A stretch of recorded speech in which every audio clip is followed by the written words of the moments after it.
Hello. For those of you that don't know me, my name is Cara Lynn Sanders. Most people know me as Kai. And my name is Wisdom Chance Tabron. That's right, Wisdom Chance Tabron. How are you today? Good. And some people think that my name is spelled W-I-Z-O-M. Really? Yeah, because sometimes the Z kind of sounds like an S. The S kind of sounds like a Z in your name, huh? Mm-hmm. How do you spell your name? W-I-S-D-O-M.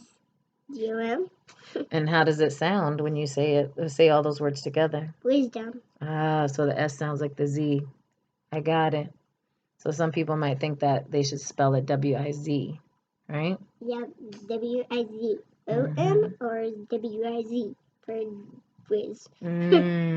Gotcha. But we spell it W-I-S, right? Yeah. Yeah.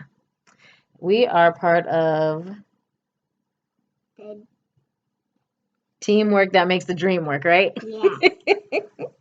And today is Wednesday? it is Wednesday, and it's another Amazing day in paradise. Give it some, yeah. Talk. And I just want to thank you for watching. I am here to invite you to check out my blog and to sign my petition to help me receive restitution for an injustice I have faced. There's a lot of information that goes into this, but long story short, I have been registered with a ministry here and where we're living. I'm trying not to give too many specific details, so that those that don't know, but you have the gist of the information, and that the funding to help us remain housed was unexpectedly removed from us because I refused to move into a shelter without having sufficient notification to move. I was introduced to, with the ministry that I'm in, we were referred to another ministry. And those are the words that I was told, they referred.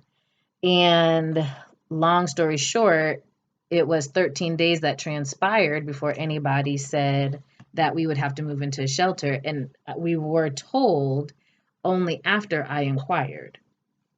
And so that left us in a predicament because the place that we're staying in is over $80 a night. And the organization paid about $50 to stay here. And so I am not, and that's not including taxes and stuff. Those aren't exact numbers, but that's approximations. I know for sure that they paid $46.99 per night for us to prepaying 30 days. And that's how long we've been here. We've actually been here for 33 days at this point because I've had to make arrangements for 3 of the nights to be paid. And so I'm really upset and disgusted that with that from the investigations that I've done, that this organization felt that it was okay to not notify me of all the possibilities in my case because they were working under assumptions. I've had the case manager who was assigned to us tell me that they thought that we would be staying in the hotel and that we wouldn't have to move.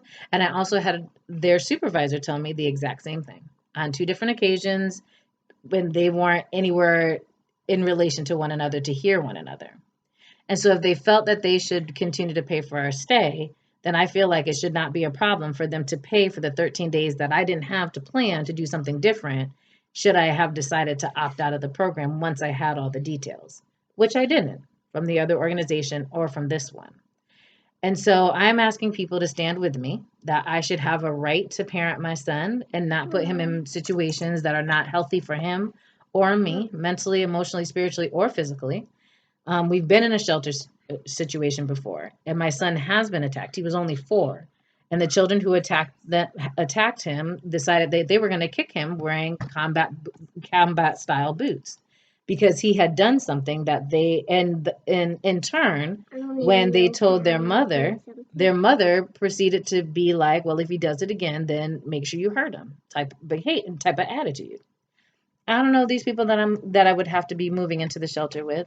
And I know that the last time I had any association with the shelter that I later found out we were going to be going to, when my initial contact and only contact with staying the night with them, I was told that it was possible that I would hear mothers cussing at their children.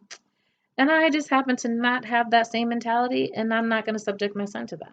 I don't have to sacrifice my son for a small monetary gain. Um, and so I'm hot because well, I am kind of hot like that. You know what I'm saying? And but I'm livid, and I've been studying out of the 7 Habits of Highly Effective People by Stephen Covey since January with the Motivation Readers Mastermind Network. And that book has just opened me up to interdependent communication and how we should think win-win, that both parties should have a win in this situation. And it's also prompted me to seek first to understand, then to be understood. And also for both giving and receiving, and also to synergize, how the sum of the parts can be greater than the individual parts standing alone. And so when this came at me the way it did, as much as I spoke about the importance of the environment my son is in, they didn't care. When I spoke about how all the information should have been disclosed to me, all the possibilities should have been disclosed to me from the beginning, they didn't care. Now, when I looked them up, the idea was originally presented to me to be referred to them. I looked up their website, and 3 of their values that are listed on the website are compassion, dignity, and justice. And that is not what I have experienced. And I feel that it should be a requirement for them to live up to them. Compassion, dignity, and justice are the essence of think win-win and seeking first to understand, then to be understood. And as a Christian service providing ministry, they should be seeking to understand my position and protect that, not the other way around of protecting themselves. And so if you can stand with me in believing that I have a right to choose the environment that my son should be in, and that in order to properly choose what that environment is going to be, that I should be fully educated of all my options, whether potential or not, whether they happen or not, so that I can make a decision about how we're going to regulate ourselves, I would invite you to stand with me and require this organization to live up to their values and to provide some restitution for the time I lost and wasn't that not even lost. I wasn't ever given it to make plans to no longer participate in their program on my own accord, not because they were forcing me out. Now, the time frame from the first time I was introduced to the organization that they were trying to refer me to the time that I found out that we would have to move into a shelter was 13 days. And it has been 3 days since that time that I've had to pay and make arrangements for this room to be paid for. So I feel this organization should pay for 16 days, should prepay for 16 days for me to be able to properly prepare for there not to be any assistance. Because if I had known what I know now, I would have definitely done things differently, obviously, from the beginning. And so if you would sign my petition and speak out for me and speak out with me, I would greatly appreciate it. It's time to bring dignity to poverty through compassion, love, and mercy. Through love, compassion, and mercy. Those are the values and characteristics extolled in the parable of the exceptional Samaritan found in Luke 10 and the King James Version. And that is what I'm working on. I'm working on bringing choice to poverty. and to make a better way for other people, moms and dads, and especially children, because it's time to create a different way so homelessness can have a place and a space to end. And if you can join with me in doing this by signing the petition and then passing it on, if your heart feels compelled to do, I would greatly appreciate it. I would sincerely appreciate it. If you have any further questions, you can also check my blog at loveenterprises.blogspot.com to get a timeline of what transpired. I had sent the executive director an email on Monday with the information with a timeline of everything that transpired from phone calls to emails and the contents of those. And so I posted it on my blog so that there is a record there as well, and of the things that I experienced and the things that I'm expecting. And so, if you'd like to be able to read a little bit more about my situation, that would be the place to find it. And I just say thank you once again. Thank you in advance for standing with me and for supporting me.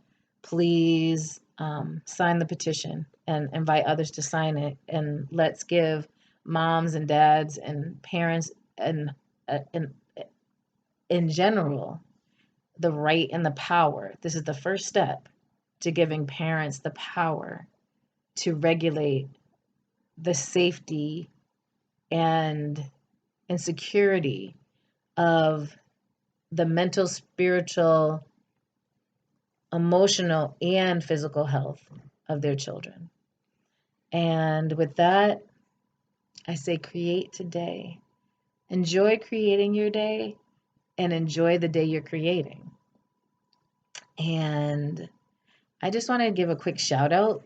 This t-shirt was for a cousin of mine. She was a young lady. It says Demi Strong.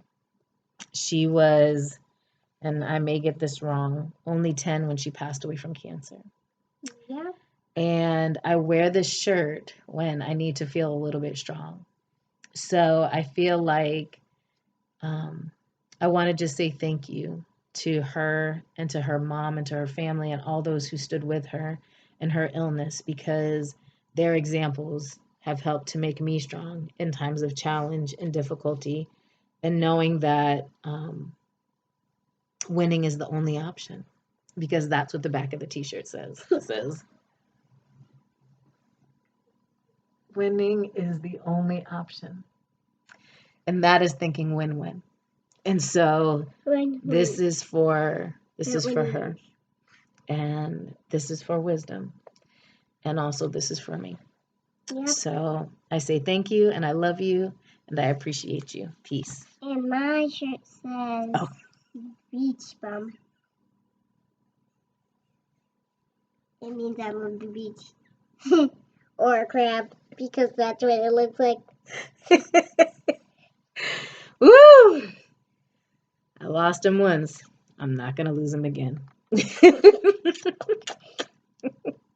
Bye, y'all. Thank you. Bye. Was that it? Yeah. Okay. Pretty much. You didn't have anything else to say? Bye. Okay. Bye.